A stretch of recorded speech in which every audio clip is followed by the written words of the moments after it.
Hello, I'm Craig Astor from Hodgenville, Kentucky, and I'm running for the Kentucky State House Seat 24 district, which includes Greene, Hart, and LaRue counties in the special election on March the 19th, 2024. And I know there's a lot of issues and concerns that we all have. And as an independent candidate, I am writing because I believe that the two parties have sometimes been pulled to the extremes by having to espouse or endorse certain groups that would clamor for their attention. And it seems like these issues are brought up just to further divide us as Americans and as Kentuckians. The one biggest issue that I'm asked is, what's my view on abortion? Of course, that seems to be the one litmus test for some people over the past 50 years. And if you look at the past 50 years of our electoral process, no doubt the abortion issue has become a main staple in getting voters to pick from either the Democrats or the Republicans that aligns with their issues concerning abortion. And it seems like after 50 years, we should be able to come to a consensus as a people to move on to the greater good of all people, which is what's the function and role of government? Is it to protect the right of an unborn child, or is it to protect the rights of a woman to terminate that pregnancy, sometimes even at full term of 9 months? And I realize that I'm going to make some enemies over this, and if this causes you not to vote for me, then I accept that. I respect your right to make a choice. That is, to me, the only God-given inalienable right that we as human beings have, which is the right to make a choice, not the right to life, liberty, and the pursuit of happiness, because even God put a lien upon those rights at times upon people in the course of history. And if you read the Old Testament, and if you're a believer in that, then you realize that God did take lives. In fact, I know some people is going to say that I support abortion and murdering babies, and I do not support that. I would never encourage, espouse, or endorse someone having an abortion. But I know how it's going to be taken when a candidate does not line up with the views of the extreme right by demanding that there be no abortions with no exceptions, or that there wouldn't be any exceptions to any abortions. And unfortunately, this will continue on, but I am glad that the Supreme Court back in 22 put the decision-making into the hands of the states.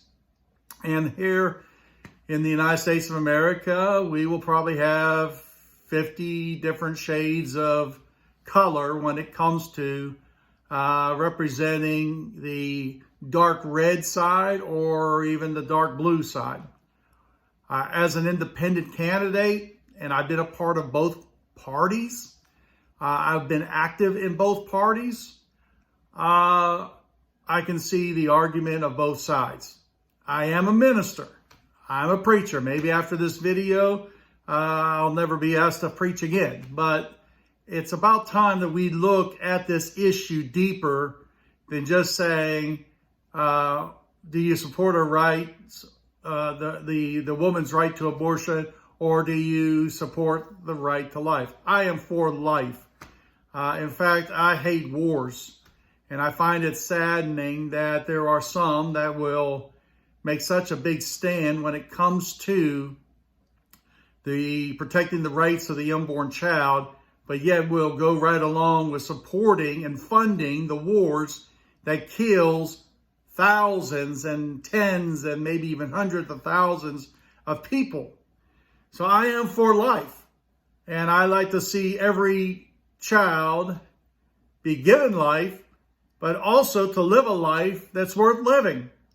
I think the only way to eliminate abortions is by preventing unwanted pregnancies.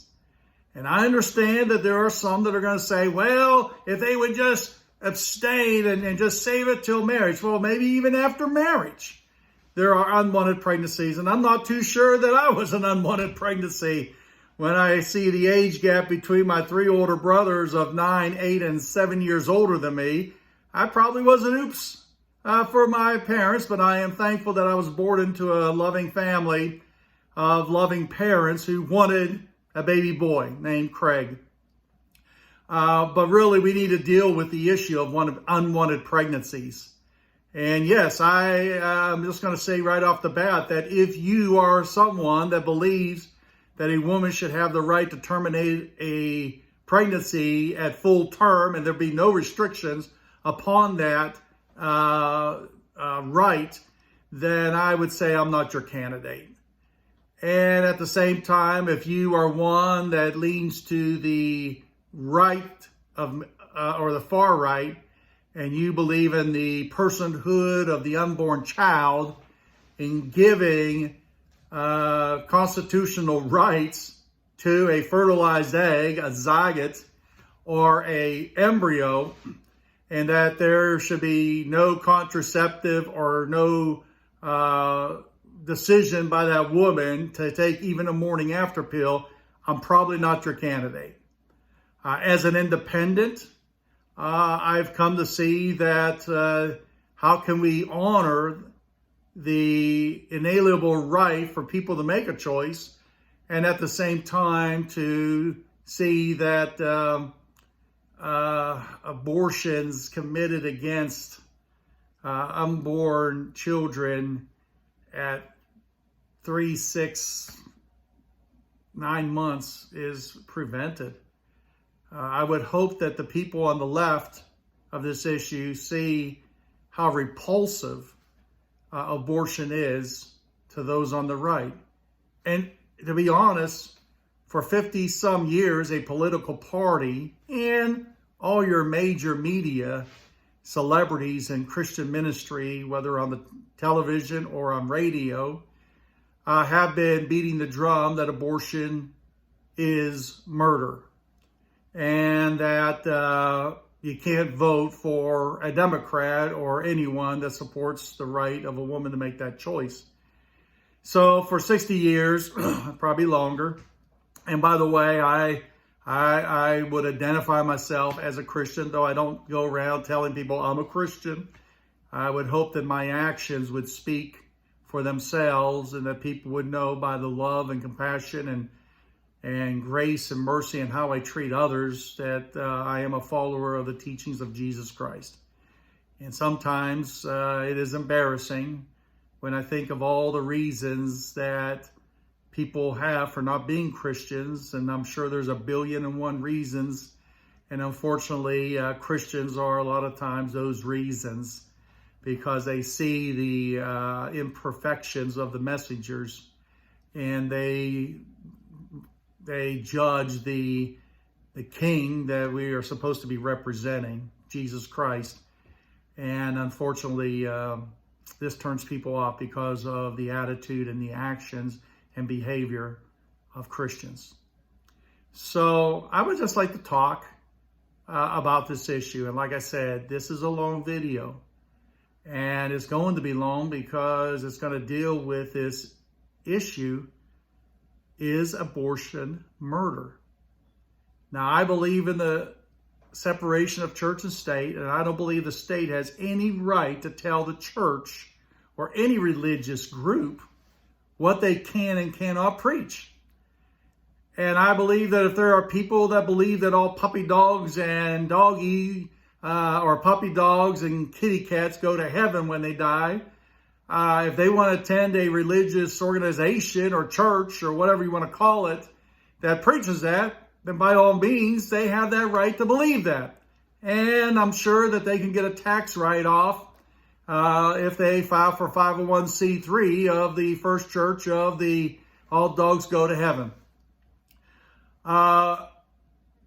And also there's people that believe that that zygote, that embryo, is a living soul, because I think we need to define what is murder. Is it taking a life? Yes, but it's more than that. Because if we were going to say taking a life, then I would question, is going out and hunting in the fall for venison, is that murder? And I believe that it isn't murder. Or harvesting a cow or a sheep or goat, or go fishing and catching fish to have a fish dinner, especially at the time of Lent like we are right now, and this being Friday, February the 16th, 2024, having a fish dinner. Is that murder? No. Why? Because we believe, and I think that most people believe, that animals do not have an eternal living soul. So mankind is differentiated by having a soul. And if we look at the story of creation, and by the way, let me just say this right off bat. These are my religious views, and therefore, being religious views, I have no right to go to Frankfurt to espouse my religious views and try to put them into law when the U.S. Constitution and even our Kentucky Constitution says that no law shall have respect towards a religion or a denomination or a society or preference to religious beliefs.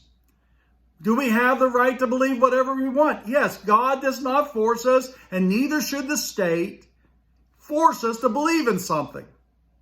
But, and that freedom that we have here in America, I am not wanting my politicians to get up there to represent their ideas when it comes to matters of faith. So is a zygote or a fertilized egg in the womb of a woman a living soul? And basically in the Old Testament, and I would hate to base our laws upon the Old Testament, because there are things in the Old Testament that does not belong in the New Testament era, and especially in a society like America or any other society that would be called a pluralistic society, meaning that it is not just of one faith, but it allows all people to worship or not to worship according to the dictates of their hearts concerning these matters of faith. But in the Old Testament, in Exodus, and by the way, I have my Holy Bible. It is a King James Version that I have been using for 38 years as a minister of the gospel of Jesus Christ. But in Exodus chapter 21 is the portion of scripture that is most cited, that ministers and ministries use to convince people that abortion is murder. And it reads, "If men strive and hurt a woman with child so that her fruit depart from her, and yet no mischief follow, he shall be surely punished according as the woman's husband will lay upon him, and he shall pay as the judges determine. And if any mischief follow, then thou shalt give life for life, eye for an eye, tooth for tooth, hand for hand, foot for foot, burden for burden, wound for wound, stripe for stripe." Do I have the right to read this Bible and have an interpretation, hopefully by using 2 or 3 or 4 other verses to help establish those views? I believe I do have that liberty.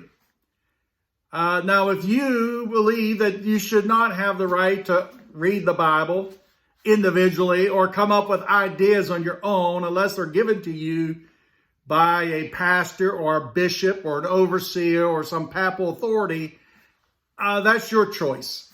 But I do believe I have the right, and you have the right, to read the scriptures and come up with your ideas of what it's saying.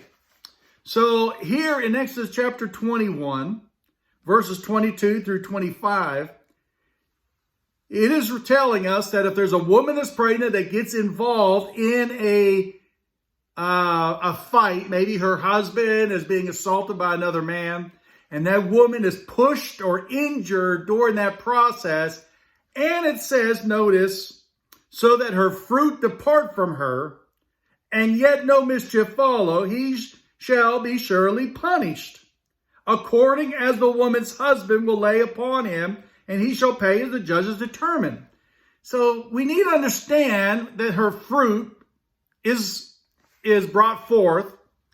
Now, notice it says that if no mischief follow, is the mischief for the woman or the unborn child? And all the pro-life advocates say, well, that mischief is applying to the unborn child. So let's look a little bit deeper. Because if no mischief follow, then basically the person's going to be fined by the judges, who's going to listen to the husband make his case why this is really important, that this is going to be the firstborn of our family, or the firstborn son, or many other factors that could have been involved. And the judges will determine, hey, that was going to be your firstborn son, and the birthright belonged upon the firstborn son. You're going to have to pay up, buddy. Now, it says, and if any mischief follow, verse 23, then thou shalt give life for life. So, they say, well, if she has a miscarriage, and that baby is born still or does not survive, then you shall give life for life, meaning the guy that pushed her down is going to die. Now, I disagree with that, and here's why. It says an eye for an eye, a tooth for a tooth, a hand for a hand, foot for a foot. I've been with my wife as she brought forth our 4 children, and none of them came out with teeth. Those usually came a few months later, sometimes 6 months later, or up to even maybe close to a year later. But none of these babies were born with teeth. And if you look at this, I believe what it's saying, that the woman has a miscarriage, but she survives. And depending upon the length of her pregnancy, if it was just only a month or a few months, then that would be taken in consideration on the fine. But if it's 7, 8, 9 months and the baby dies because of a violent act by that man, punching her in the gut, kicking her, then yes, there's going to be a steep penalty. But it still would not justify in taking that other man's life. Because according to even Judaism, they do not believe that the unborn child is a living soul until when? The breath of life. For in Genesis, tells us that God breathed into Adam the breath of life, and he became a living soul. So if you believe that that zygote, that embryo, that fetus, that unborn child is a living soul, then what are you basing your belief upon?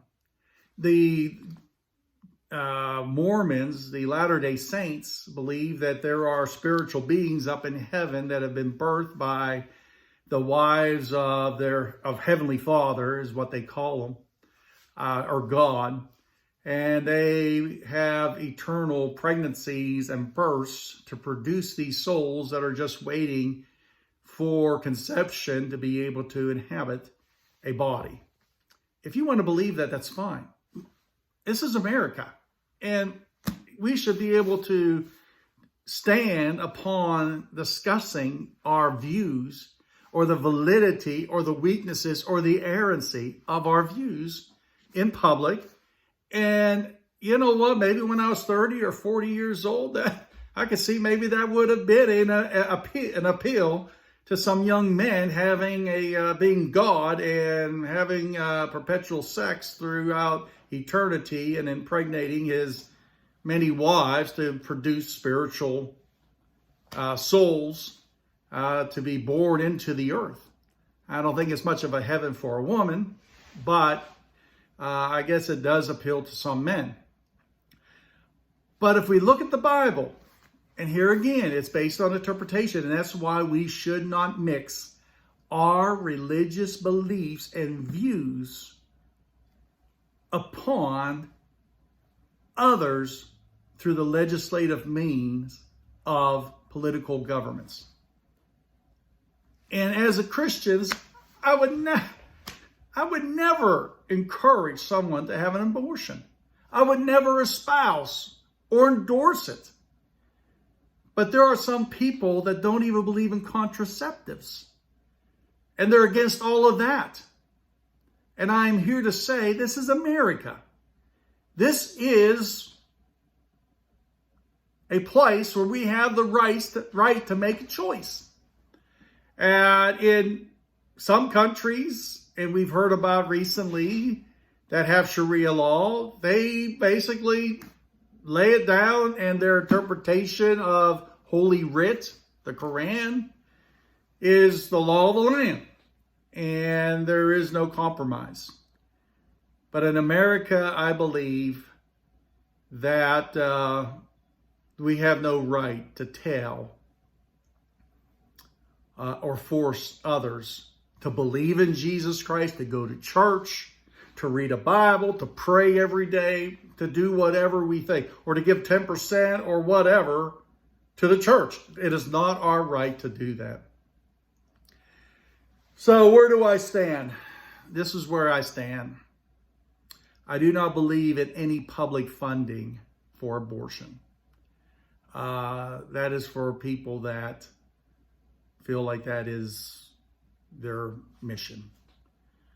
I do not believe in unrestricted abortion, meaning that someone can abort a baby up to a certain period of time. There needs to be limited or exceptions, and that two exceptions would be for the case of rape or incest.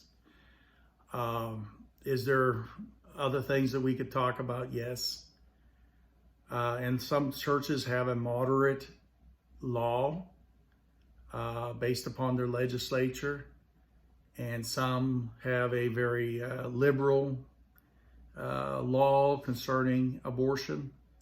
But here in Kentucky, I would say that the majority of Kentuckians, and I would say 80% plus, believes that abortion is repulsive, and it is, in their mind, murder. So should we protect the rights of an unborn child? Of course. And the way I think that we should is by educating and empowering young men, young women, even older men and women, to make wise decisions concerning their sexuality, and hopefully prevent unwanted pregnancies. And also there needs to be accountability. I know someone told me, says, well, it might be 6 months before they know they're pregnant. That might be the case. There might be somebody out there. But in order to make laws that are just and right and applicable to everyone, we have to take on responsibility.